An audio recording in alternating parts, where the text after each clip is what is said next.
the sense of being a you, a long-lasting, independent, separate entity, is not happening. It's just an appearance. There is selfing that's happening, which is a mental process. And so if you're responding or reacting constantly to the projections of a mental process, I would say you're enslaved to that mental process. You've forgotten your nature, which is not of a mental quality. If you want to call it a spiritual quality, it's not. You actually apply, let's say, physical qualities to your real nature. You think you're vulnerable and cannot be loved and be lost and lonely and all of these things when you're actually the source of love and peace. So you actually put on body qualities to spiritual nature. And so you think that you can be scorned and that you can be hurt and that love can leave you because it's not where you are. It has to come from without. And that you have to constantly be looking for a savior to save you. But in fact, why all saviors fail is because you don't need to be saved.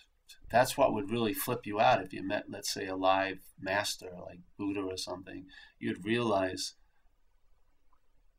that concept of Buddha that you think is saving you as a mental process, you'd realize that concept of Buddha should be shot in a way, because it's foregoing the recognition of your own nature by applying it to someone else. Like, that person has it. What I want, they have. No, it's impossible. As soon as there's still an identification with the mental process, there'll be some cherishing of what it thought it made. If you're identified with the mental process, there'll be a cherishing with what it thought it made. Even if it made a lot of problems, there'll be a cherishing in there because of the idea that I had something to do with it. I made this. Even if it's quote-unquote shit, the sense of being the maker of it binds you to it. What happens with me is I've lost interest in it because there's a recognition it's not me. I don't cherish it one bit. If you're real here, the effects of this place are real. It's just like if I'm in a dream and there's a tiger in that dream, that tiger's going to scare the hell out of me, isn't it?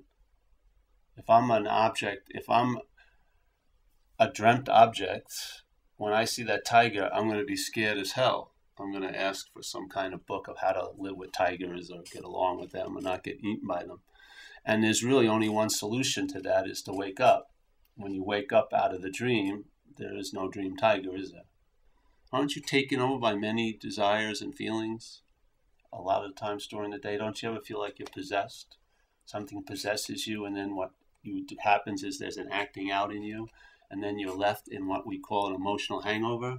You feel as bad as you've ever felt for a couple of days because you've claimed that behavior that moved through you as you. Your practice only implies that you're doing it if you're the self. Practices happen here. That doesn't imply that there's anyone doing it except to a self. And that's what I think taints the practice, is that there's the practitioner. I don't think there's anything wrong with practices. What bothers me is the practitioners. The day we was given the idea of having an option, that's when hell and heaven appeared. Yes, that's when ugliness and beauty arised. That's when virtue and evil occurred. Yes, when we believed oneness could be separated into two-ness, and there could be lack of oneness if I did one thing, and there'd be more oneness if I did another thing. There could be more consciousness if I was really good and less consciousness if I'm really bad, when the optionless state is all there is consciousness. There's no gathering consciousness and losing consciousness. I'd say you're more mature when you're a baby than you ever are as an adult. You're closer to maturity and soundness of mind when you don't have one than you are when you think you have one, don't you think? Like, my golden years were between 2 and 4, really. I was wide awake and everything was great because I had no idea it could be different, really. My mother could have been super fat and ugly, but I couldn't think of her as she should be different. She should be beautiful. So I just had love. When I was playing, I wasn't thinking, will I be playing next week? Because I had no idea of time yet. So there was just playing, no option. And there was total freedom in that no option. And all of that happened. I didn't think, hey, I could live in a different street. I didn't really look at my house and go, hey, this isn't good enough for me. None of that happened. I wasn't in an abusive situation. So there was what you would say taking a lot for granted, but there was really no questioning. Yeah. I wasn't looking behind anything because just as engaged. I was totally up against it, and it was wonderful. I thought there was a lot of wonder and awe in that way of traveling. And then there was an outgrowing of it. If you want to call it maturing, I think it's immaturing. I outgrew that, and I became identified with a mental process, and I forgot the conscious contact that affords only the immediacy of this now as relevant.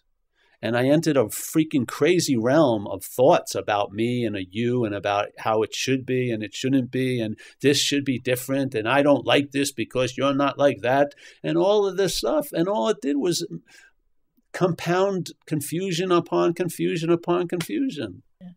Yeah, well, the one thing that happens with people who invite people, it's not an intended mistake, but they talk about an event that happened. Mm-hmm. And that is just, the selfing loves that.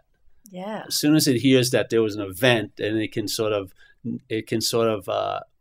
exit itself out because it didn't have that event.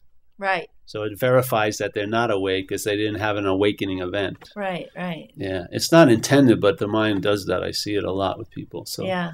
It's because then you think it's got to happen. And see, the fact is, if it's always happening, it's hard to recognize. See, a happening you can recognize because it's separated in time. But always happening is unnoticed. Yeah? Because you can't experience what's always happening. Yeah? If you experience what's always happening, that would be being it. Because that experience would always be happening. And therefore, it's not an experience. It's being. That's what it is.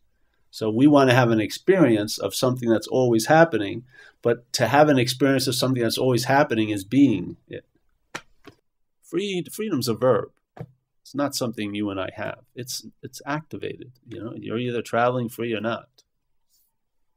And I say it's an impossibility not to be traveling free. So there you go. But I want to have some relevance in that. Well, you don't. But I don't feel it. Who's telling you that?